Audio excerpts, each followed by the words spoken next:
سنة 2023 سنة اقتصادية بامتياز، سنة استثمار وإنتاج. وحينما نتحدث عن الاستثمار والإنتاج نتحدث عن المنظومة الجبائية والجباية في الجزائر. كيف يمكن إصلاح هذه المنظومة الجبائية من أجل تقديم مردود جيد لتحصيل الجباية في الجزائر؟ كيف سن قانون المالية ل 2023 التطرق إلى مختلف القوانين أو المواد التي تخص الجباية وكيف تطرق لها؟ ماذا بخصوص الإعفاءات الجبائية عن المواطن؟ كل هذه الأسئلة وأكثر نناقشها وإياكم مشاهدينا الكرام في هذا العدد الجديد من حصة حديث الساعة، رفقة ضيفي في الاستوديو. على يميني الأستاذ درهاب سيد أحمد المغيلي، الناطق الرسمي للمنظمة الوطنية النقابية لأرباب العمل والمقاولين الجزائريين. أهلا بك أستاذ.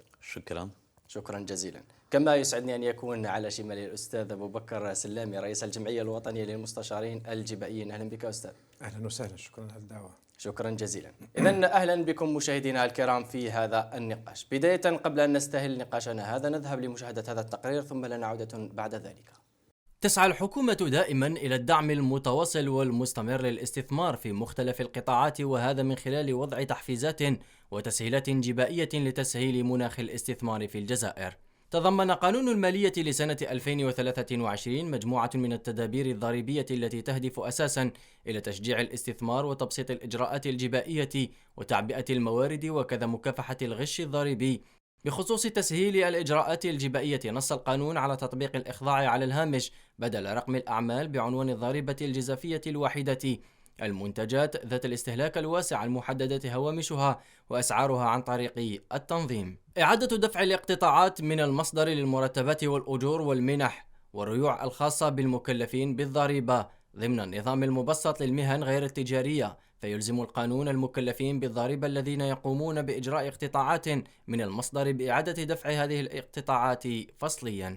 وبخصوص تشجيع الاستثمار، تستفيد من الإعفاءات الضريبية على أرباح الشركات بشكل دائم تعاونيات الصيد البحري وتربية المائيات واتحاداتها المستفيدة من اعتماد تسلمه مصالح الوزارة الوصية قصد تشجيع إنشائها، فيما تعفى مؤقتا ولمدة 5 سنوات الأرباح الناتجة عن الإيداع في حسابات الاستثمار والمحققة في إطار العمليات البنكية التابعة للصيرفة الإسلامية، موازاة مع تخفيف تدابير المتعلقة بإعادة استثمار المزايا الجبائية الممنوحة في إطار أنظمة دعم الاستثمار حسب قانون المالية.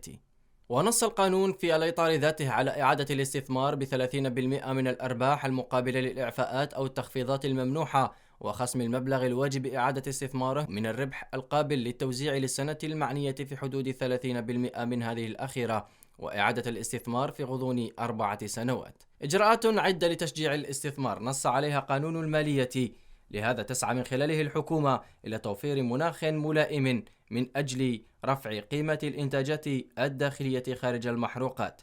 الإعفاءات الضريبية من المشجعات الأساسية التي يقوم عليها تشجيع الاستثمار. أهلا بكم مجددا مشاهدينا الكرام. إذن نستهل نقاشنا الأستاذ أبو بكر سلامي من خلال الحديث عن الجباية في الجزائر بصفة عامة. وقبل أن نخوض الحديث في الجباية عن الجزائر نتحدث عن دور الجباية ربما في تشجيع الاستثمار، خصوصا وأن رئيس الجمهورية كان قد أكد بأن سنة 2023 هي سنة استثمار بامتياز. نعم، بسم الله الرحمن الرحيم. هي المستثمر أو أي متعامل اقتصادي يسموه خاضع للضريبة أو المكلف بالضريبة. المكلف بالضريبة، الضريبة بالنسبة له ستنشارج، عبء على المؤسسات تاعو، والعبء هذا يختلف من مكان إلى مكان، من دولة إلى دولة، من نشاط إلى نشاط، من قطاع إلى قطاع. إذا باش أنا نشجع الاستثمار في الجزائر لازم المنظومة الجبائية تاعي كلها تكون ملائمة، بحيث أنه يكون فيها أقل عبء جبائي بصفة عامة، بالإضافة إلى المستثمر نزيد نعطي له امتيازات أخرى باش نخفف عليه هذا العبء. مش أنا نجي نقول لك روح تستثمر وأنت تقول لي العبء الجبائي كبير، ما نقدرش نستثمر. يعني النسبة الجبائية كم تتراوح يعني من أقل ربما؟ والله شوف، احنا النسبة باش نعطيك رأيين. رأي يقول نسبة الضغط الجبائي في الجزائر مرتفع. هو صحيح ومش صحيح. صحيح لما تشوف عدد المكلفين بالضريبة، لما يكون عندك 1000 وانت تدخل 10,000 راح تقسم عليهم يجيهم العبء ثقيل. صحيح. لكن تصور عندك 1,000,000 مكلف بالجباية تقسم عليهم 10,000 هذيك يجي العبء قليل. قليل صحيح. إذا اليوم لو وهذا داخل الإصلاح الجبائي واللي أنا ماشيين فيه صح. ولكن شوية ربما ببطء. لما تقوم بإصلاح جبائي توسع القاعدة الجبائية تاعك. إذا كان اليوم عندك المكلف من الجباية مثلا 1000 غدو يولوا عندك 10,000. العبء الجبائي ينخفض معناتها الهرم رايح يتوسع في القاعدة وينزل الرأس تاعو. هذا هو العبء الجبائي. أما تقول لي معدلات الضريبة عندنا مختلف الضرائب والرسوم مقارنة مع بعض الدول في المنطقة رانا من أحسن الدول. ولكن علاش الثقل الجبائي عندنا والضغط الجبائي؟ لأنه نحتاج إلى توسيع القاعدة الجبائية. عندنا فئات لا تدفع ضرائب وفئات صحيح. ربما عندها ملفات، ولكن خلينا نكونوا صراحة الإدارة الجبائية في الجزائر عندنا ما عطينا لهاش الإمكانيات باش تقوم صحيح. بالدور هذا لتوسيع القاعدة الجبائية، للعمل في الميدان، للرقابة، للقيام بالإصلاحات الضرورية.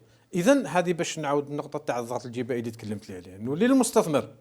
المستثمر اليوم أنا نقول له روح تستثمر، لازم نعطي له مناخ للاستثمار يتميز عن المناخ الموجود في المحيط نتاعنا القريب في افريقيا، في شمال افريقيا، في البحر الابيض المتوسط. لانه علاش المستثمر لازم نجلبه عندي صحيح. باش نجلبه بالامتيازات الجبائيه، ومش فقط الامتيازات الجبائيه. احنا في الميدان الجبائي نتكلموا على الجبايه، ولكن كاين امور اخرى، كاين عناصر اخرى ربما نتكلموا عليها بعد في النقاش. نعم. اللي هي المناخ هذا فيه عده عناصر. خلينا نذكر لك انايا مثلا السوق الموازيه. السوق الموازيه فيها جانب جبائي صحيح. لانه السوق الموازيه ما فيهاش مداخل جبائيه صحيح. معناتها فيها تسرب جبائي يعني كبير جدا أكثر من والحجم كبير. يعني لو كان نشوفوا مثلا سيد رئيس الجمهورية يتكلم على 90 مليار، على كل حال هذا أرقام تقريبية. كاين سيد سامي أقلي رئيس يقول يتكلم على 80 مليار مثلا. يسمى كل خبير عنده تقديرات. رئيس الجمهورية قال 90 مليار ما يقارب 90 مليار، معناتها راه الحجم تاعها كبير. لو كانت مثلا الضغط الجبائي نتكلم على 35%، تصور 35% على 90 مليار، شحال عندك جبايه اللي راهي ضايعه؟ هذه هي اموال ممكن اكيد استثمارها. اذا مثلا السوق الموازي ما يقدرش يجيك مستثمر في سوق موازيه اللي تساوي السوق المنظمه صح. او النظاميه. اذا هذا من بين الامور اللي لازم نحسنها. البيروقراطيه اللي تكلم عليها ايضا رئيس الجمهوريه، وهي اصبحت اليوم عدو الاستثمار صح. إذا باش ينجح الاستثمار لازم نقضي على البيروقراطية اللي عندها ارتباط وثيق مع الفساد. عدة عناصر ربما.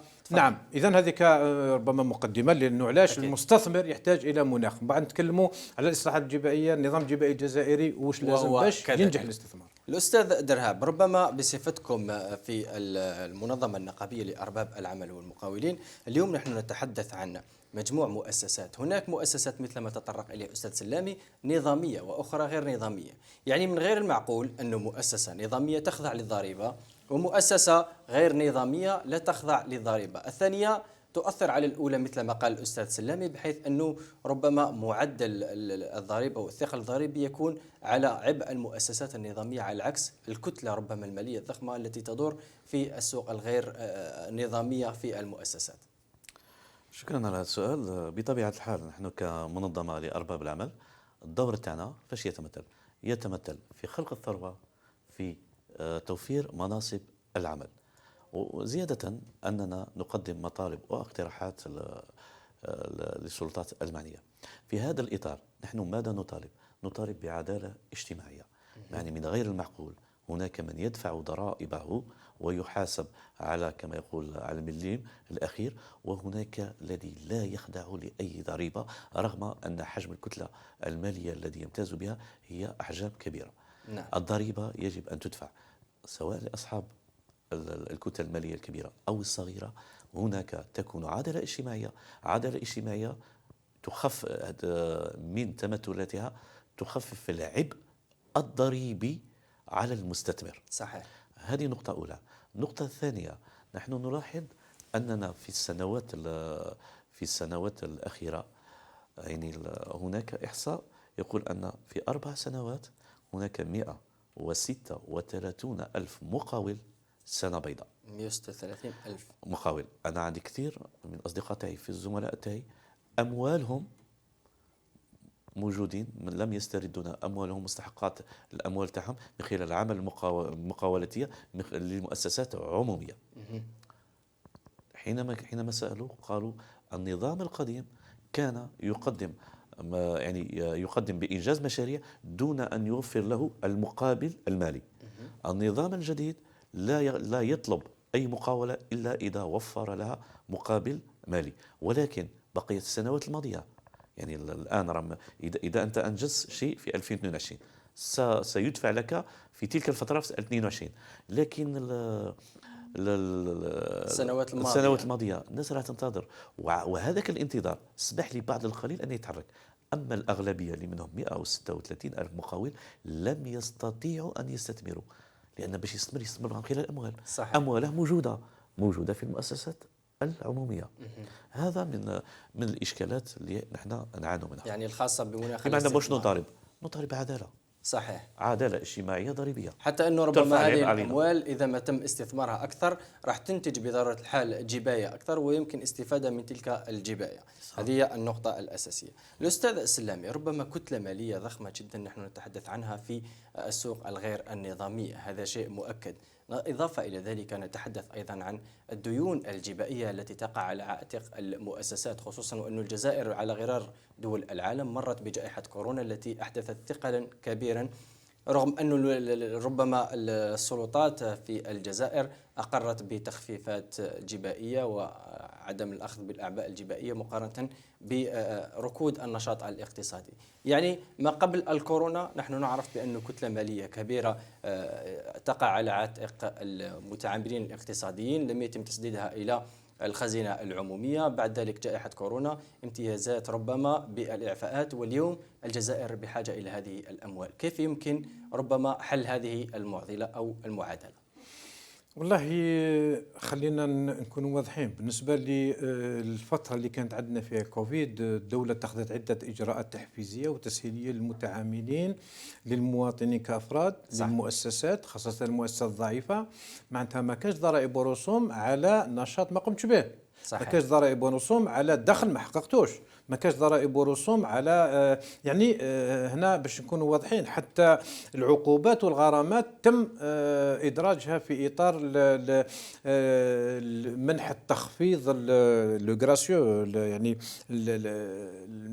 مش عارف ايش يقولوا، يعني لما تكون عندك مثلا ضرائب ورسوم ما دفعتهاش عليك غرامات تاخير، صحيح. هنا من المفروض الغرامات تخلصها، ولكن كاين اجراء اللي ينحي لك الغرامات هذه عن طريق نعم عن طريق دوموند ريميز غراسيوس. سهلتها الاداره الجبائيه وسهلت كاع المواطنين، اجلت اجل التصريح واجل الدفع، سهلت الكثير من نتكلم على الديون الجبائيه. كاين اجراء اللي عنده نظن سنتين وانا كنت شاركت في اثراءه، اللي هو الدين الجبائي اللي كان من قبل تدفعه في رزنامه تاع 36 شهر اصبح 60 شهر. نعم. هذا اجراء يعني اجنده من اجل الدفع. نعم يعني باش تدفع بالتقسيط. هذا اجراء كبير ايضا. يبقى ربما نتكلم على الديون الجبائيه. الديون الجبائيه كاين عده فئات من الديون الجبائيه. كاين ديون جبائيه على المؤسسات المحله، المؤسسات العموميه المنحله اللي كانت مرت بظروف صعبه جدا، حلتها الدوله او راهي في حاله حل او تصفيه. هذه مؤسسات عموميه خلت الديون تاعها. نتكلم على الديون الجبائيه تاع لي بريتنون، تاع الاسماء المستعاره، اللي نجي انا عندي اموال نشوف السيد ونقول له اعطيني السجل تاعك نخدم به، ومن بعد نبدا نخدم وننشط ونحقق ارباح وارقام اعمال، توصل المعلومه للاداره الجبائيه، لما تشوف تلقى بلي ماشي انا اللي في الوثائق، هو السيد اللي ما عنده لا نشاط لا اي شيء. بقات هذه تابعت الاداره الجبائيه اصحاب هذه الديون ووصلوا لاروقه العداله، وما زالت الامور معقده ومرتبطه. نتكلم على المؤسسات المصغره اللي عندنا حوالي 90% من المؤسسات اللي فشلت وتراكمت عليها ديون جبائيه، وهذا انا ثاني كنت خدمت في الملف هذا مع المدير العام للضرائب، وكان هناك اتفاق على انه تلغى الغرامات والعقوبات عن طريق نفس الاجراء تاع الريميز غراسيوس. يبقى ضرائب والرسوم اللي ما كاين حتى واحد يسمح حتى واحد باموال الخزينه، ما يقدر حتى واحد، يعني حتى رئيس الجمهوريه قال لك هذا يعني كاين اموال البنوك وكاين اموال الخزينه، ما نقدرش انا نحلك ضريبه في اطار عفو شامل ولا عفو لفئه معينه. صح. هذا مش من حقه، لانه هذا اموال الخزينه اموال الشعب. اذا واش داروا لهم؟ داروا لهم تسهيلات كبيره جدا اللي تذهب الى 60 شهر. لما نقول 60 شهر ويكون مبلغ الدين تاعك يعني موش كبير بزاف، نظن 60 شهر يعني يقدر الانسان باعاده النشاط او العوده الى النشاط يقدر يدفعها. بقى مشكل المنازعات، لانه علاش ما ننساش بانه الديون الجبائيه فيها الكثير من المبالغ اللي من حق المكلف انه ترجع له. صحيح. لانه كي نقول منازعه، المكلف بالجبايه اما يدي حق وتعاد اليه الاموال وتلغى الضريبه، اما انه نقول له الطلب تاعك مرفوض والاموال لازم تدخل. اذا الملفات اللي راهي على مستوى المنازعات او على مستوى العداله او مستوى لجان الطعن، هذو ايضا فيهم ديون اللي ما زالت في مجال الطعن، صحيح. لانه لم يستهلك كل طرق الطعن. المكلف بالجبايه هنا ما زال عنده حق باش يطعن. اذا هذه الديون الجبائيه الارقام ما نقدرش نتكلموا على ارقام، انا نفضل ما نتكلم ربما. لا هو شوف، والله كاين اللي يتكلم على 11000 مليار، كاين اللي يتكلم على 8000 مليار، كاين اللي يتكلم على اقل. حتى المديريه الضرائب ربما عندها الارقام الرسميه. انا نفضل، لانه علاش في بعض الاحيان تتكلم على ارقام نخاف الارقام. مليار دولار ام دينار؟ لا 1000 مليار دينار مش صحيح. دولار اكيد. يعني انا نظن راهي في حدود 7 8 حسب التصريحات تاع المسؤولين. نعم. ولكن يبقى انا اتحفظ على الرقم. أكيد. نعم اتحفظ على الرقم، لانه من الاحسن انه المدير عمل ضرائب يعني تجي من جهه رسميه مثل الارقام. هي اكيد صحيح. اكيد. اذا ولكن المبالغ كبيره تبقى المعالجه تاعها حسب الفئه تاع الديون والمكلفين بالجبايه. كاين ملفات التي تعالج، كاين ملفات اللي تبقى عالقه. ونظن حتى المديريه العامه للضرائب قامت باجراءات اللي ماذا بها ايضا وزاره الماليه والخزائن العموميه يتخذوا اجراءات بحيث انه ما تبقاش عبء على المديريه العامه للضرائب. سنتحدث ربما عن هذه اكيد، لانه تعتبر عبء او من الملفات اللي تتعطل عمل المدير العام للضرائب. انه المبلغ كبير. واضح جدا. ربما مبلغ كبير يعني بالتقدير، ولا نقول هو رقم رسمي، يعني 11000 مليار. نقول ربما أقل. أقل أكيد، لأنه قلت لك الأرقام صحيح. تتراوح ما بين 11000 حتى 7000. يعني باش ما نعطيش رقم. ربما هذا الرقم بإمكانه إنعاش الخزينة العمومية. نتحدث اليوم عن رجال الأعمال، نتحدث عن المستثمرين. يعني ليس من المعقول، وأنت بصفتك ربما ممثلا لأرباب العمل والمقاولين تحدثت عن العدالة الاجتماعية. اليوم المواطن البسيط ربما ما خلصش فاتورة كهرباء تجي عليه أعباء، رجل أعمال أيضا عليه هذه الأعباء. يعني لا يمكن الذهاب نحو مسح هذه الأرقام الجبائية، وهذه الديون يجب أن تسترد ربما للخزينة العمومية. ما رأيك؟ بداية رئيس مؤسسة هو أولا هو مواطن. صحيح. يخضع لما يخضع له المواطن من قوانين ومن إجراءات. صحيح. ولكن حينما نتكلم على رقم مهول مثل الرقم الذي أعطاه الأستاذ بالتقريب الأستاذ الكريم، هو رقم مهول. هذا الرقم المهول حتى الآن الأخ تكلم بلغة علمية، قال لك مسائل تقريبية. علاش مسائل تقريبية؟ احنا كثير من الأعمال تاع الإصلاح الاقتصادي لم تأتي أكلها. لماذا لم تأتي أكلها؟ الناس كانت تشتغل في الظلام. ما تقدرش تدير إصلاح اقتصادي إلا عن طريق عمل يسبقه ذلك عن طريق هندسة مالية دقيقة. صح. الهندسة المالية واش تحتاج؟ تحتاج إلى أرقام يؤديك إلى الرقمنة تؤدي إلى الشفافية. ما كانش هناك اللي يقدر يتهرب. صحيح. ما كانش يتهرب. مثلا حينما جاءت هذه الفرصة في قضية عقود الإدماج. نعم.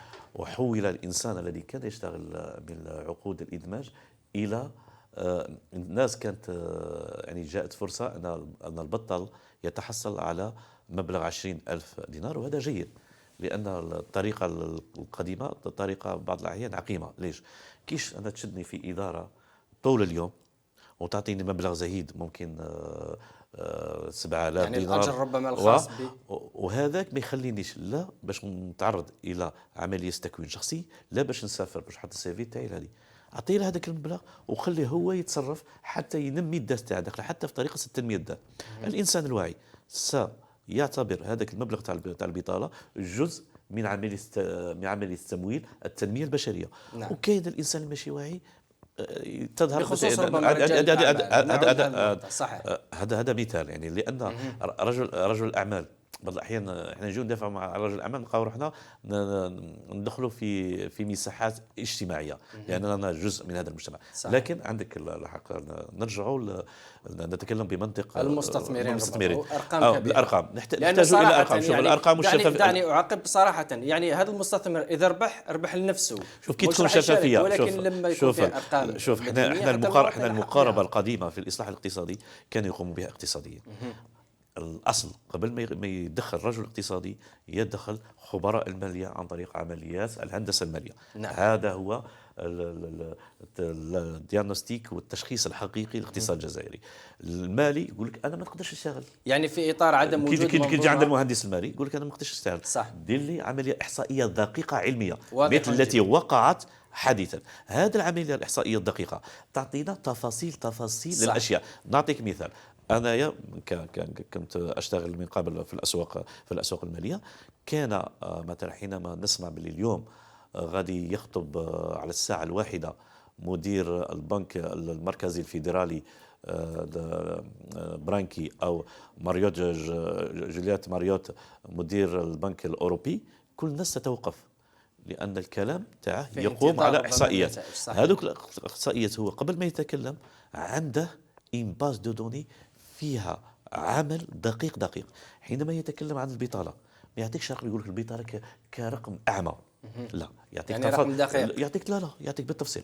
يقول لك البطاله في قطاع لا مانيفاكتورا الفلاحيه كذا، البطاله في قطاع المانيفاكتورا اندستريال كذا، البطاله في قطاع لا مانيفاكتورا تاع الخدمات كذا. يعطيك دقه تاع المعلومات يعني بتفاصيلها. التفاصيل شكون يحتاجها؟ يحتاجها الرجل المالي عن طريق شكون اللي يقدم له هذه الخدمه. ما يقدرش يشتغل الرجل المالي وينطلق عن طريق رجل الاحصاء عن بعد عن طريق رقمنه الاشياء.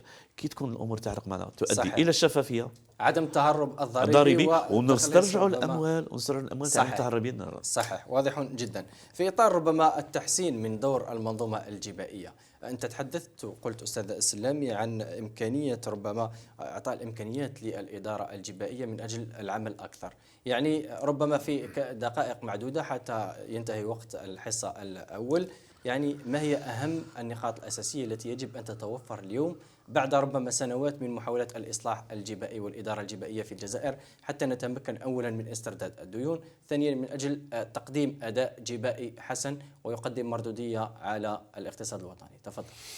والله أنا نظن الإدارة الجبائية هي اللي راح توفر لنا تقريبا أكثر من 90% من المداخل الجبائية للخزينة العمومية، باش راح تسير بلاد تسيرها بالمداخل الجبائية بنسبة 90%.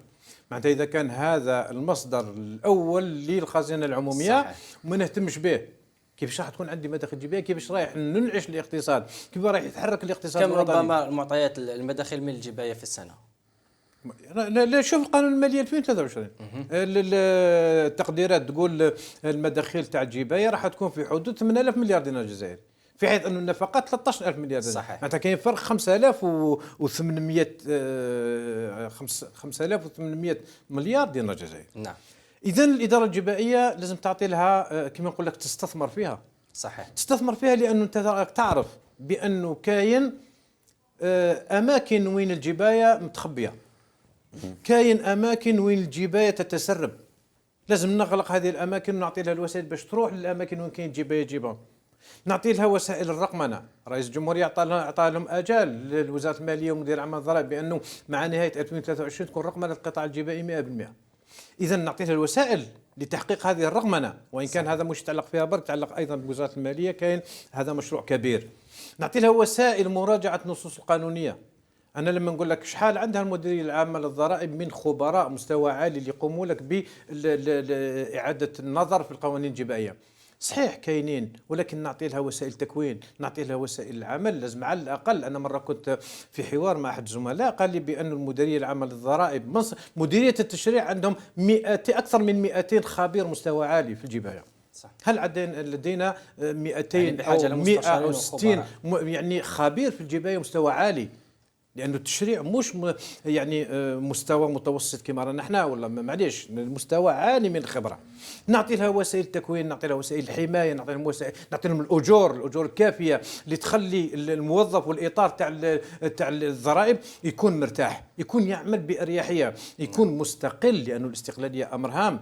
صحيح. لما يستقل بالدخل تاعو وما يحتاجش، ولما يعمل في اطار لما نتكلم على الوسائل. اذا انا نقولها بصراحه، مديريه الاعمال الضرائب مهما كان راهي تقوم بمجهود كبير. نعرف انا الاطار تاع الجبال لانهم كانوا زملاء تاعي، نعرف مدير العامه للضرائب وكان لنا لقاءات معها، فيه مشاريع كثيره، فيه ورشات ستفتح كبير، لا يكلف الله نفسا الا وسعها. ما نقدرش نطلبها تفتح كل الورشات وهي ما عندهاش الوسائل الوسائل المالية والبشرية والقانونية والحماية والتكوين، ويعني هذا مش ممكن. إذا أنا نظن بأنه يجب الاستثمار في الإدارة الجبائية لتغطية ومرافقة الاستثمار وتغطية كل التراب الوطني.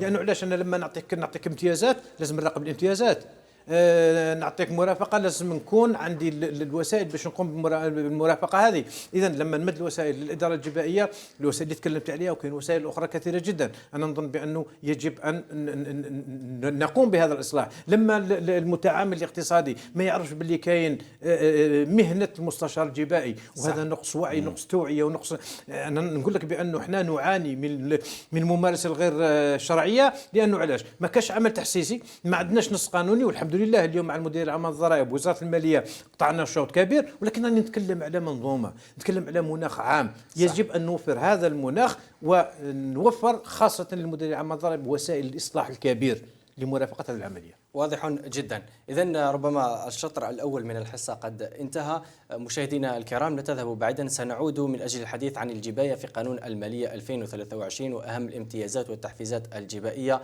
التي جاءت في هذا القانون، لكن بعد الفاصل.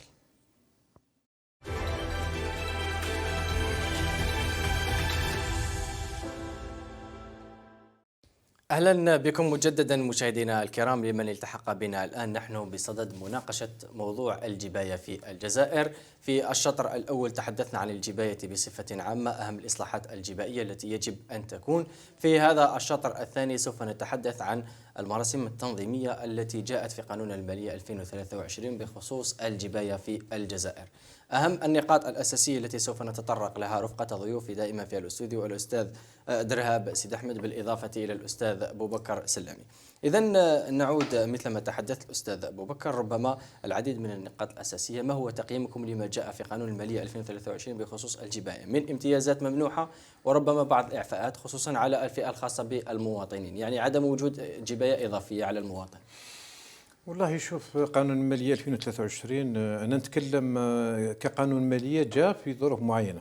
نعم. وفي ظل إمكانيات معينة لدى وزارة المالية ومدير عام الضرائب. لأنه علاش إذا احنا الدولة قررت باش ما تمشيش في إصلاح شامل وكامل للمنظومة الجبائية الجزائرية والنظام الجبائي الجزائري، اختارت الطريق أنه الإصلاح يكون تدريجي. صح. احنا ربما هذه النظرة تاعنا نختلف مع هذه النظرة. احنا قلنا لازم إصلاح عميق وشامل، نغلقوا كل الثغرات، نبدأ بنظام جديد. الدولة قررت باش تمشي في الإصلاح التدريجي. نعم. هذه أولا. ثانيا، مديرية عام الضرائب بما لديها من إمكانيات أيضا ليس لديها الإمكانيات الكافية للقيام بإصلاح كامل وشامل في ظرف التلاؤم مع الواقع قصير. الحالي. يعني علاش اليوم اللي جاء رئيس الجمهورية رانا في 3 سنوات اللي نشوف الإصلاحات الجبائية اللي جات في قوانين المالية من 2020 إلى اليوم، ونلمها ونجمعها، نلقى بأنه كاين خطوة إيجابية أكيد. لأنه ما لازمش أيضا نرمي كل الثقل على المدير العام الضرائب اللي راهي تقوم بعمل كبير بما لديها من إمكانيات. صح. نشوف قانون المالية 2023 فيه إجراءات عديدة إيجابية بطبيعة الحال. إذا تحب نتكلموا عليها نقطة نقطة، تحب نتكلموا بصفة عامة، نتحدث بصفة عامة، بعد ذلك نعم. نفصل ربما في أهم نعم. الوجه. هناك نعم. إجراءات لتشجيع الاستثمار، هناك إجراءات لتبسيط الإجراءات الجبائية، هناك إجراءات لبعض الإعفاءات طبعا لبعض النشاطات اللي تعتبر استراتيجية أولوية بالنسبة للدولة، هناك محاربة الغش الجبائي، هناك تبسيطات في إطار مسك المحاسبة والحسابات الجبائية اللي تدخل لما نتكلم على الأعباء كيفاش حسابها وكل شيء.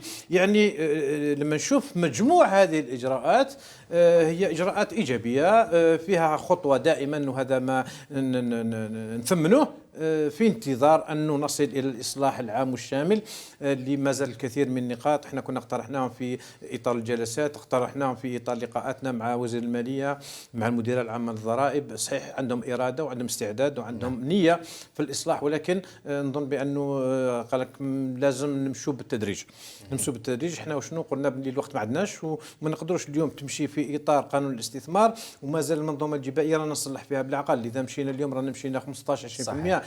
هل يمكن نجاح الاستثمار في ظل إصلاح جبائي جزئي بالنسبه لنا جزئي، يعني التراكم هذا وصلنا الى درجه معينه، ولكن ما زال الامور كثيره جدا. نظن لو كان اعطينا الوسائل المدير العام للضرائب ووزاره الماليه بالتعاون مع المستشارين الجبائيين بالتعاون مع الخبراء، ممكن نخرج بنظام جبائي جديد شفاف اللي يعني ربما يساعد او يتماشى مع ما يريده المستثمرين والمتعاملين الاقتصاديين، ونمشي في خط يعني اللي خاصه انه الترقيع، انا ضد سياسه الترقيع والله هذا، لانه كل مره نرقع نقطه، ولكن الترقيع هذا انا نظن حسب لانه الضغط ربما كل ما مشينا اكثر درنا اصلاحات شامله من قبل، درنا اصلاح 90، درنا اصلاح 92 ودرنا اصلاحات من قبل. كم يتطلب ربما انشاء منظومه جبائيه جديده يعني؟ والله يتطلب لو يكون فيه العمل وتكون الامكانيات، ممكن قال مثلا نبداو في عن طريق الجلسات والتشاور والجلسات الاولى والجلسات الثانيه والجلسات الثالثه، نخرج في نظام جبائي يعني ربما سنه نظن كافيه. واضح جدا. الأستاذ درهب، ربما نحن نعلم بأن الجباية في الجزائر تتغذى من المحروقات، هذا عنصر أساسي. جانب المحروقات ربما الذي يعطي نسبة كبيرة من الجباية، على ما أعتقد تفوق 60%. لا ما توصلش الجباية، ما توصلش في الجباية نعم 50 هذاك حدود 48 47 نعم. لو نتكلم على في المحروقات، في مجال المحروقات كاين إما تقارن الجباية جباية المحروقات مع الجباية العادية، أكيد هنا تلقى نسبة كبيرة صحيح. ولكن إذا قارنت جباية المحروقات مع المداخيل تاع الجباية واشباه الجباية، لا النسبة أقل، ولكن مرتفع، نسبة مرتفعة واضح جدا. ربما فيما يخص هذه النقطة نحن بحاجة إلى تكثيف ربما الاستثمار في المجالات خارج قطاع المحروقات، ونتحدث عن الإنتاج الوطني الداخلي. هذه نقطة أساسية. من بين الأمور التي حفزت ربما جاءت فيها التحفيزات في الدولة، نتحدث عن قطاع الصيد البحري، والذي يعتبر ربما قطاعا أساسيا في ظل سياسة الدولة الحالية. ورد في قانون المالية 2023 النص يقترح إعفاء تعاونيات الصيد البحري وتربية المائية واتحاداتها المعتمدة من الضريبة على أرباح الشركات، وكذا وضع إطار لتأسيس نظام جبائي للمقاول الذاتي.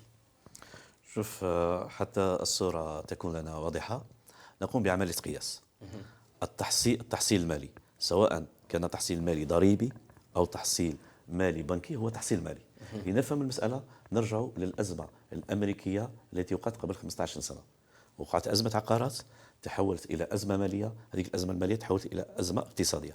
حينما جاءوا يشخصوا المشكلة أن المشرفين على العملية كانوا عبارة عن دكاترة في الاقتصاد، والمسألة كانت فيها تعقيدات، في جزء منها تحتاج مختصين في المالية حتى يقوموا بالهندسة، وكاين واحد التعقيدات المالية كانت تحتاج إلى أن صاحب المالية تكون عندها شهادة دكتوراه في الرياضيات حتى نفهموا التعقيدات تاع المسألة. هذه كاع في هذه الأمور ما تقدرش تدخل أعمى إلا إذا كانت عندك أرقام. نحن الحمد لله دخلنا في إطار ما يسمى الحوكمة الراشدة والحوكمة الاقتصادية الراشدة حينما أعلنت الحكومة الجزائرية، وكان قرارا صائبا في فترة معينة حينما كان الوزير الأول هو وزير المالية، لأن كانت هناك إشكال أن وزير المالية يحضر تحضيرات حتى يقنع ويوصل المعلومة، مش يوصل المعلومة، حتى يقنع بالطرح تاع وزير الحكومة. أحيانا يبقى بين 3 شهور و4 أشهر، الوزير الأول مازال ما اقتنعش بهذا الطرح. حينما يكون نفس الشخص هو وزير يعني يمشي في المسعى، هذا يمشي في هذه المسعى، لأن أدركت القيادة الجزائرية أن المسألة في البداية هي مسألة هندسة مالية. فبذلك جمعوا بين منصب وزير الأول ووزير المالية. وكثير من الناس ما انتبهوش لهذه النقطة. وفي أجزاء فيها معقدة تحتاج تعريضات. هذا العمل كله يعتبر عمل أعمى إذا ما دعمتش بالأرقام وبالإحصائيات الدقيقة. نمشي الأمور الأخرى من ناحية الجباية، المحروقات والأمور خارج المحروقات. نحن نتمن هذه الخطوات حتى إذا الجزائر مشات في إطار قبل البريكس، حتى في إطار التدرج في العملية. ليش مشات في التدرج في العملية؟ لأن حتى الآن بعد ما جمعنا الأرقام الإحصائية مازال ما قامت عملية الفرز لتدقيق المعلومة الإحصائية، لأنها ما نحتاج المعلومة الاقتصادية، تفاصيل المعلومة الاقتصادية هي اللي تساعد. يعني بعد الحصول على التفاصيل يأتي ربما إحداث منظومة تتواكب مع الأرقام. تقول لها اصلح لي هذه، واش يصلح لك؟ هو ما راش عنده أرقام قدامها دقيقة. هذه نقطة. من ناحية حنايا كان عندنا نظام قديم رسخ لنا مدة 20 سنة بأنكم يا جزائريين ما تقدرش رقم الأعمال خارج المحروقات يتجاوز 2 مليار دولار. أثبتت الإصلاحات الحديثة، وهذه من إيجابياتها أن في الفترة الأخيرة تجاوزنا 7. نعم. هذه 7. نعطيك أرقام أخرى. كاين مشاريع مطروحة في قضية الطاقة المتجددة في الجزائر. هذه المشاريع المطروحة راها في إطار دراسة، في إطار دراسة تحقق للجزائر 15 مليار شهريا خارج المحروقات. 15 مليار دولار شهري خارج المحروقات. هذه نقطة أولى شهريا. بالنسبة للصيد البحري وتربية المائيات، تربية المائيات في دولة صغيرة مثل النرويج التي ليس لها الكثافة التي عندنا أتحقق لها 4 مليارات دولار سنويا. أثمن أن صاحب القرار اليوم أرادوا عقلية متفتحة، عقلية عالمة، عقلية متفقهة للأمور الاقتصادية والمالية، ولكن ذهابه في التدرج لأنه يعرف أن كاين أمور لم تكتمل بعد حتى تحقق لهم النجاح. واضح جدا.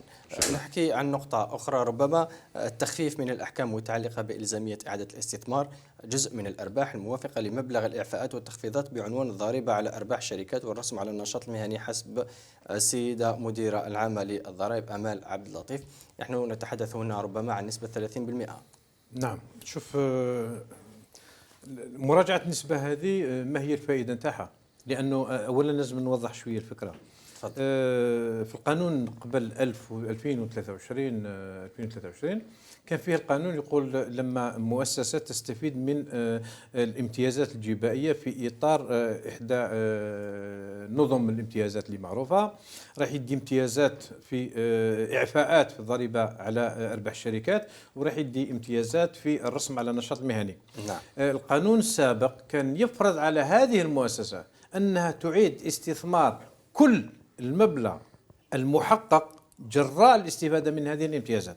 قال استفدت من كامتياز في الضريبة من مبلغ مثلا 1,000,000 دينار جزائري، وفي الرسم على النشاط المهني 200,000 دينار جزائري. عندنا 200 مليون و200 ألف دينار جزائري. يجب أن أعيد استثمارها في أجل محدد 100%. هنا ربما الناس اللي استفادوا من الامتيازات إما أنهم يتهربوا، ما تكونش عندهم تصريحات حقيقيه صحيح باش يديروا امتيازات يعني ويستفيدوا من جزء من الدخل. لكن تصور انت يا انسان اللي دار الامتيازات وحقق رقم شويه كبير من المداخل ونفرض يعني عليه لازم تعرف، وهو ما يديش او الشركاء ما يدوش الارباح، يعني يكون تقسيم على عاتقهم ربما. نعم، ما يدوش تقسيم ارباح. انت المؤسسه في العام دخلت ارباح في اطار الامتيازات نفرضوا 80% او 90%. نعم، معناتها رايح كل الشيء اللي ربحته تعاود تستثمره. صحيح، ما تنفقش منه، لا يقسم على الشركاء. جاء القانون هذا باش يشجع الناس باش يمشوا لهذا الاطار من الامتيازات والاستثمار بالاستفاده من الامتيازات، ولكن قال لهم فوالا 70% من الارباح اللي حققتها في اطار الامتياز. نعم. هي ارباح تقدر تقسمها، تديها تستفاد منها تقسيم الارباح، و30% يعاد استثمارها في اطار مدة زمنية اللي هي 4 سنوات. بعد 4 سنوات رايح يروح لك الامتياز. معناتها هنا فيها تسهيل. يعني مدة الامتياز هي 4 سنوات؟ لا، مش مدة الامتياز، مدة الأجل الذي يعاد فيه الاستثمار. قال أنا في سنة 2023 حققت الامتيازات 10 مليون دينار جزائري. عندي 2023 24 يعني هذيك الاموال تستثمرها في هذه الاربع قبل نهايه الاجل اللي هو 4 سنوات. واضح. يعني هذا والاستثمار فيه عده اوجه الاستثمار، يعني استثمار في السوق الماليه، في سوق الاسهم، في الاستثمار العادي عن طريق اقتناء تجهيزات. معناتها هنا القانون الضرائب فتح المجال للناس اللي يمشوا للاستثمار في هذا الاطار. واضح جدا. ربما من بين الأمور كذلك التي وردت هي فيما يخص المصاريف المخصصة للبحث والتطوير داخل المؤسسة، مع اقتراح تطبيق هذا الامتياز على المصاريف الموجهة في إطار برنامج الابتكار المفتوح مع الشركات الناشئة والحاضنة. هنا التدابير المقترحة جاءت في إطار رفع أسقف ربما الخصم من النتيجة أو الربح الخاص بهذه الأمور.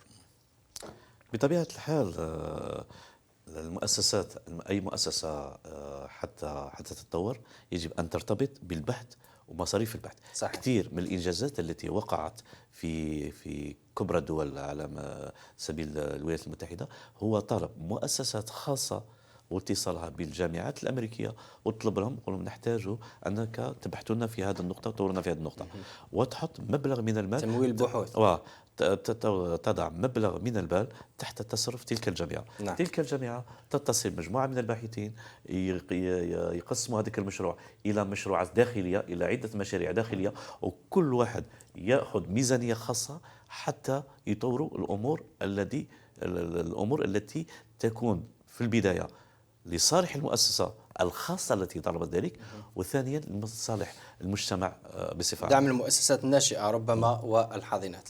بطبيعة هذه الحال. نقطة أساسية بما يفيد بطبيعة أكثر الحال. بتقديم ربما أعمال ودراسات زيادة كبيرة. عن ذلك كاين في الإيزو يعني مواصفات تاع الجودة. كاين آخر إيزو هو يسموه إيزو المسؤولية الاجتماعية. هناك دول سبقتنا في ذلك. الآن عندنا سوناتراك دخلت في هذا النطاق.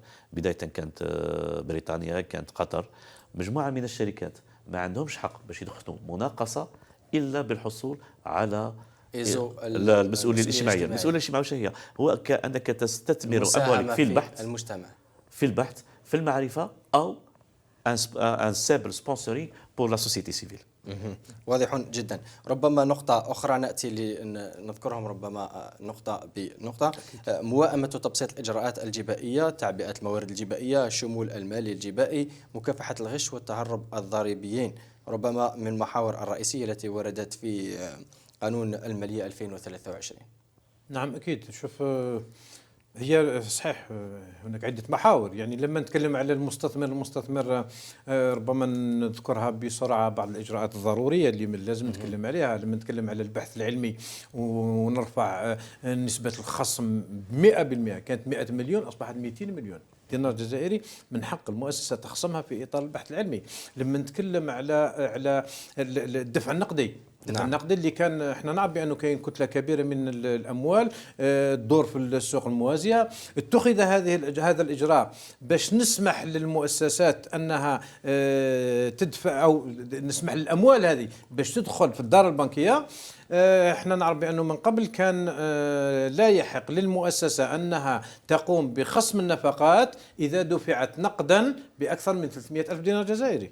رفعناها المليون دينار جزائري باش نخلي الناس ما تخافش باش تجيب الاموال عن طريق الايداع في الحسابات البنكيه. نتكلم على رسم القيمه المضافه اللي كان ايضا ما يحقلكش بانك تخصم القيمه المضافه اذا دفعت الفاتوره نقدا فوق 100 ألف دينار جزائري.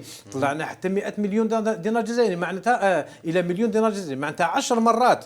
هذا هام جدا. نتكلم على ضريبه على الطابع. ضريبه على الطابع هي العكس. اذا كنت دفعت نقدا رايح تدفع الرسم على الطابع. اللي كان مسقف في 2500 دينار جزائري تصور منذ 10 سنوات وطالبنا بها، قلنا يجب أن يرفع هذا الرسم. هاو رفع في قانون المالية ليصل اليوم إلى 10000 دينار جزائري. معناتها من 2500 دينار جزائري رفعناه 5 مرات. لماذا؟ 10000 دينار جزائري هي 1% من المبلغ تاع مليون دينار جزائري.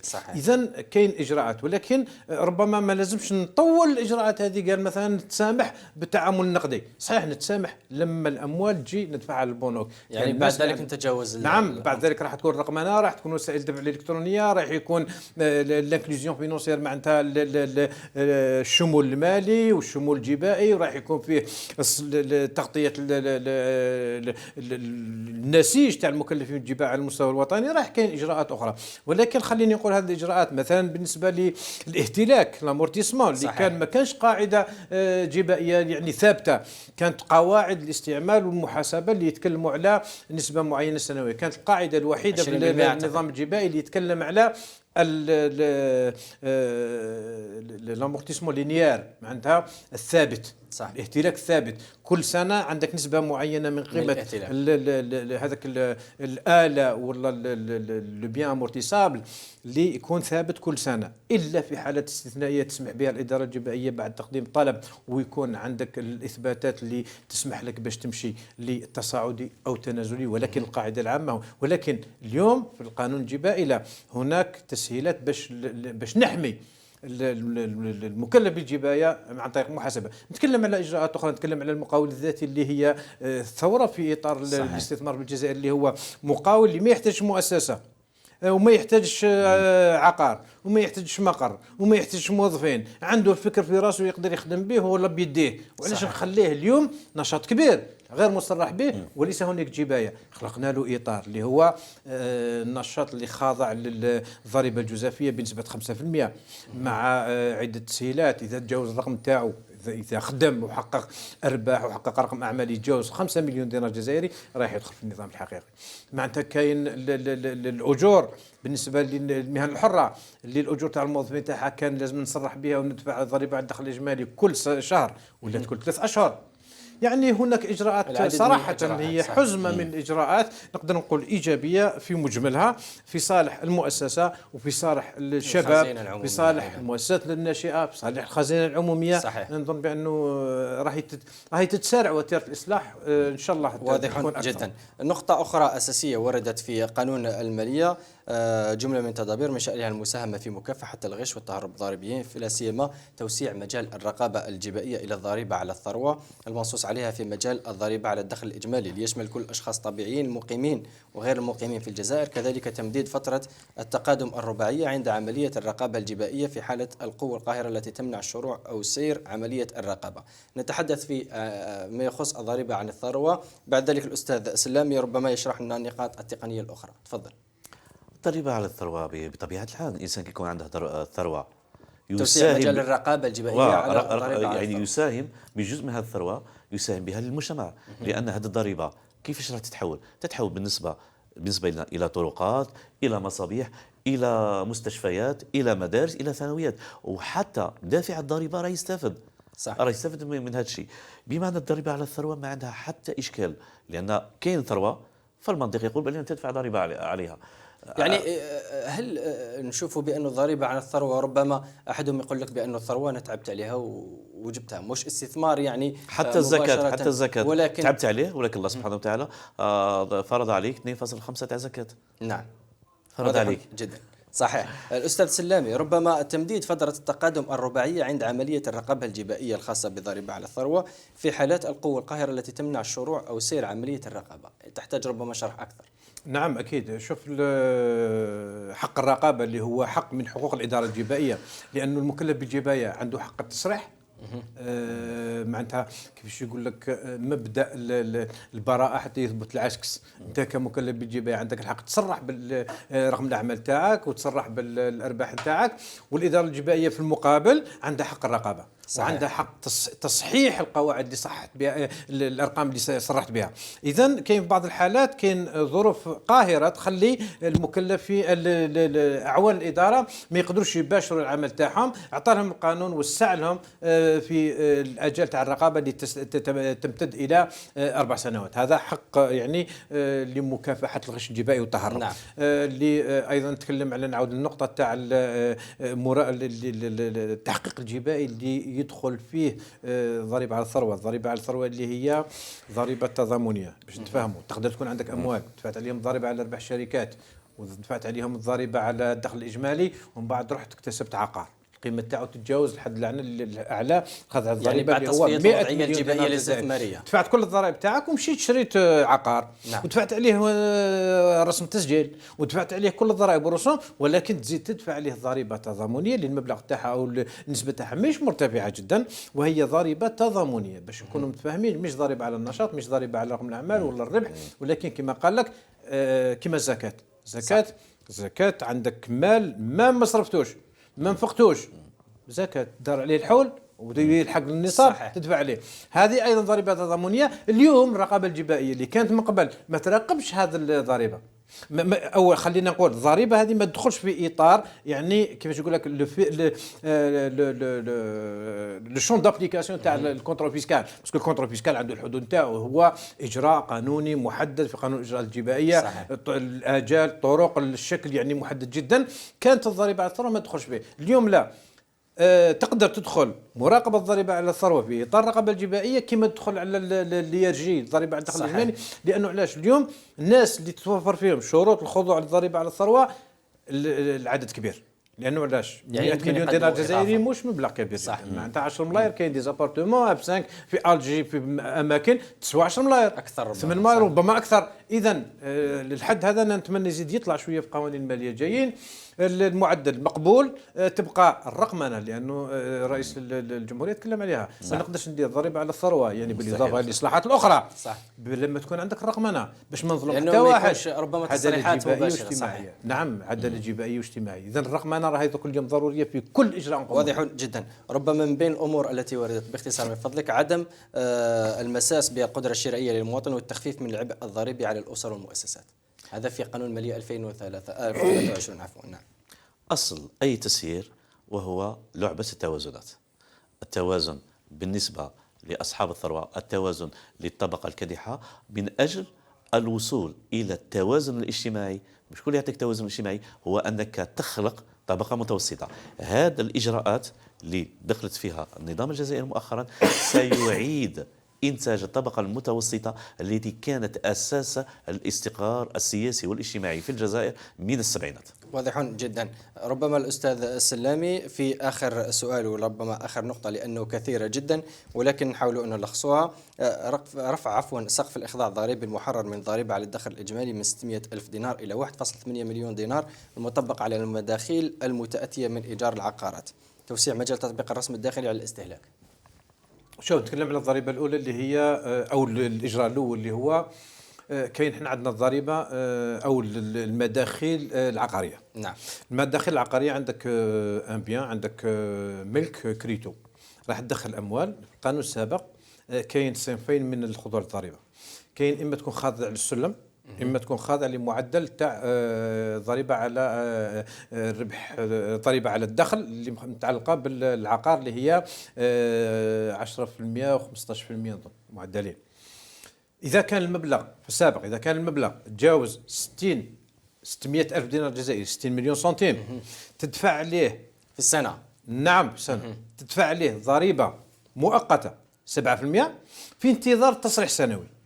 واضح. إذا كان التصريح السنوي تاعك تخضع للسلم راح نحسب لك ذيك 7% ونطالبك بالباقي. صحيح. واذا كان ما تجاوزش لا تبقى في الضريبه 7% نزيد نكمل لك لانه هي اما تكون 10 او 15 تدفع 7 عاد تزيد 3 ولا تزيد 8. اليوم هذا بايجاز من فضلك لانه الوقت نعم انتهى. هذا المبلغ رفعناه الى 1,800,000 دينار جزائري. معناها رفعناه 3 مرات 300%. لانه علاش 7% مبلغ بسيط صح. باش ننقص العبء الجبائي على الناس اللي اجروا الاملاك تاعهم للسكن او من اجل تشجيع النشاط يدفع 7%. تعتبر دين جبائي الى غايه التصريح السنوي تاعو. معناتها هو تخفيض في العبء الجبائي للناس الافراد اللي عندهم مداخيل عقاريه. واضح جدا. ربما هي العديد من القرارات والعديد من النقاط التي جاءت في هذا القانون الخاص بقانون المالية لا يمكن ربما الإلمام بها كلها في حصة واحدة ولكن حاولنا الإشارة إلى الأهم منها. شكرا لكم ضيفي الكريمين على كل هذا النقاش وهذه التوضيحات. الشكر موصول لك الأستاذ السلامي. أيضا الشكر موصول لكم أنتم مشاهدينا الكرام على حسن الإصغاء والمتابعة. نتمنى أننا قد أفدناكم أيضا بهذه النقاشات. نضرب لكم موعدا لاحقا بإذن الله. لذلك من حين دمتم في رعاية الله وحفظه إلى اللقاء. شكرا.